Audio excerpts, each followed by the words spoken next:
Good morning students कल हमने जो 10th क्लास है उसका थर्ड चैप्टर दो चर वाले रैखिक समीकरण की फोर्थ एक्सरसाइज स्टार्ट की थी और जो थी विलोपन विधि या एलिमिनेशन मेथड। इससे मैंने कहा था क्वेश्चन करने बहुत ही इजी हैं, आप प्रैक्टिस करिए, बहुत ही इजीली आ जाएंगे आपको क्वेश्चंस। तो इसके कुछ क्वेश्चंस रह गए थे, वही मैं कंटिन्यू कर रही हूँ। देखिए, जैसे ये क्वेश्चन आपको करना है, दो अंकों की एक संख्या है, उसके अंकों का योग 9 के बराबर है। संख्या का 9 गुना अंक पलटने पर बनी संख्या का 2 गुना है, तो संख्या ज्ञात कीजिए। देखिए स्टूडेंट, आप कैसे करेंगे, जैसे आप कोई भी दो अंकों की संख्या लेते हैं, 12 है, 30 है, मान लीजिए 87 है, ये है दो अंकों की संख्या है। इसमें दो अंक होते हैं, एक इकाई का एक दहाई का। तो देखिए आप क्या करेंगे, पहले आप दोनों अंक अलग अलग मान लीजिए। माना इकाई का अंक, इकाई का अंक मैं मान लेती हूँ जैसे x है, और दहाई का अंक मैं मान लेती हूँ ये y है। तो देखिए अब हम क्वेश्चन के अकॉर्डिंग चलेंगे। क्वेश्चन के अकॉर्डिंग दो अंकों की संख्या के अंकों का योग, अगर आप इन दोनों को जोड़ देते हैं, अगर हम इन दोनों को जोड़ेंगे, इकाई का अंक दहाई का अंक, तो दोनों का जोड़ आ रहा है फर्स्ट कंडीशन के according x plus y equal to 9। तो ये आपको फर्स्ट कंडीशन गिवन थी। इसमें सेकेंड कंडीशन आप ध्यान से देखिएगा, संख्या का 9 गुना, अगर आपको इकाई का अंक मालूम है, दहाई का अंक मालूम है, तो संख्या स्टूडेंट किस टाइप से बनाई जाती है। जैसे मैंने यहाँ पर 87 एक एग्जाम्पल लिया है, तो देखिए इसमें क्या होता है, कैसे बनाते हैं संख्या। 87 कैसे बनी हुई है, 10 गुना दहाई का अंक पहले आता है, ये इकाई का, ये दहाई का होता है। तो जो दहाई का होता है उसको 10 से करते हैं। ऐसे ही जो आपका सैकड़े वाला होता है उसको 100 से करेंगे, 1000 वाला है उसको 1000 से गुणा होती है, इस टाइप से गुणा होती है। तो जो दहाई का अंक है वो 10 से गुणा होती है, 10 गुणा दहाई का अंक, तो 10 गुणा 8 और प्लस जो इकाई का अंक है वो किया जाता है। तो ये क्या आ जाएगा, सॉल्व करके ये 87 ही आ जाएगा। तो ये तरीका होता है संख्या बनाने का। दो अंकों की संख्या बनानी है तो 10 गुणा दहाई का अंक, ऐसे ही 3 अंकों की बनानी होती तो 100, और गुणा में जो सैकड़े वाला अंक है यानी जो सबसे आगे होता वो वाला। तो देखिए संख्या का कैसे बनेगी, अब 10 गुणा दहाई का अंक, दहाई का अंक यहाँ पर है y और प्लस इकाई का अंक x, तो ये होगी संख्या। अब देखिए स्टूडेंट, अब आपको क्या कह रखा है, संख्या का 9 गुना, ये जो संख्या है इसको आप गुणा करेंगे 9 से। 9 गुना किसके बराबर है, अंक पलटने पर बनी संख्या।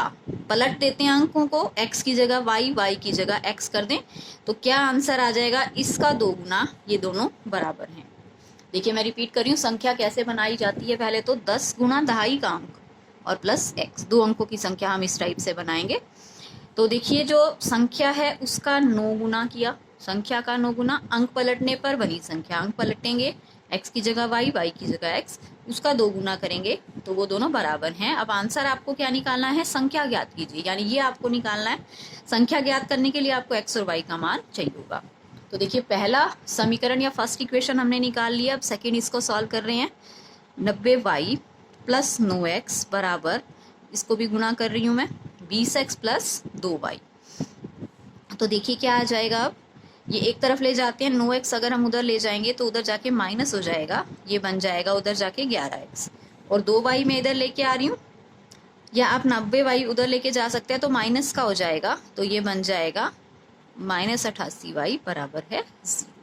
तो ये हो गई अब दो समीकरण, इसको आपने फिर से विलोपन विधि से हल करना है, जैसा कि आप सीख चुके हैं विलोपन विधि से हल करना। आगे का क्वेश्चन आप खुद कीजिएगा, मैं यहीं तक आपको बता रही हूँ। अब देखिए जो नेक्स्ट है, नेक्स्ट में अब आपको क्या करना है स्टूडेंट्स, मैं आपको समीकरण तक बताऊंगी, उसके बाद आप खुद करेंगे। इसमें है, मीना ने बैंक से 2000 रुपये निकाले, खजांची ने उसको 50 रुपये तथा 100 रुपये के कुल 25 नोट दिए हैं, अलग अलग नोटों की संख्या ज्ञात कीजिए। 50 रुपये के और 100 रुपये के कितने कितने नोट हैं, तो जो आपको पहले तो निकालना होता है वो हम क्या करते हैं, मान लेते हैं। माना खजांची ने उसको 50 रुपये के नोट दिए थे, 50 रुपये के नोट हैं x और 100 रुपये के नोट हैं y। तो देखिए दोनों कंडीशन सम करते हैं स्टूडेंट्स। पहले मैं ये वाली कंडीशन ले रही हूँ कि कुल उसको कितने नोट मिले हैं, 25 नोट मिले हैं। तो 50 रुपए के एक्स नोट हैं, 100 रुपए के वाई नोट हैं, दोनों को मिला दें, दोनों नोट मिलाकर 25 हैं। तो देखिए अब हम क्या लिखेंगे, first condition x plus y बराबर 25। अब आते हैं हम दूसरी कंडीशन पे। देखिए अब मीना ने बैंक से 2000 रुपए निकाले हैं।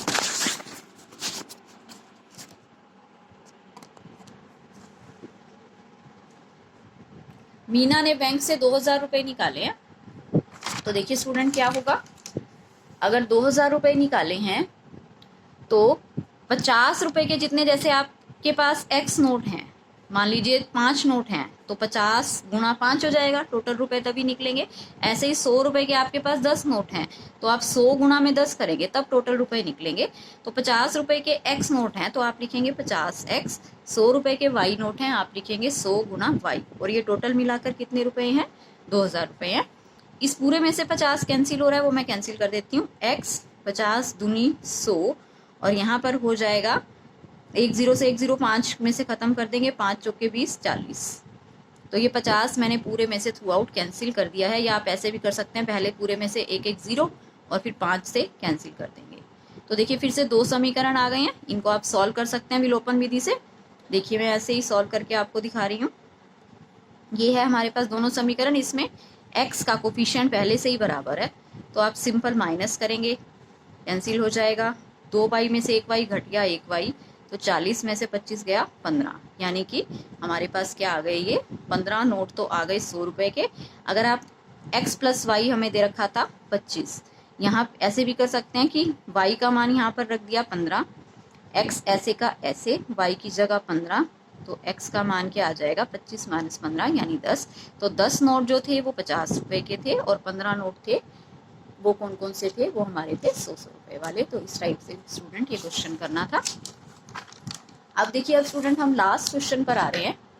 जो इसका लास्ट क्वेश्चन है वो क्या है, इसमें आपको क्या दे रखा है कि एक पुस्तकालय है, जैसे आप अगर उसमें से, पुस्तकालय में से अगर आप कोई भी बुक लेते हैं उसका कुछ ना कुछ किराया देना पड़ता है।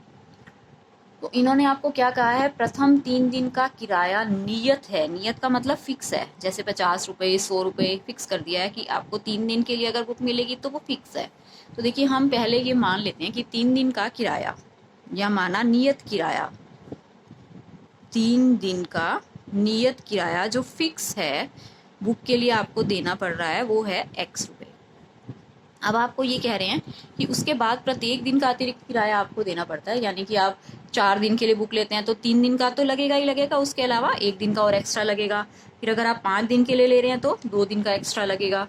तो वो जो एक्स्ट्रा है वो आप मान लीजिए अतिरिक्त किराया जो है, अतिरिक्त किराया मैं मान लेती हूँ ये है y रुपए। अब देखिए अब हम कंडीशन देखते हैं।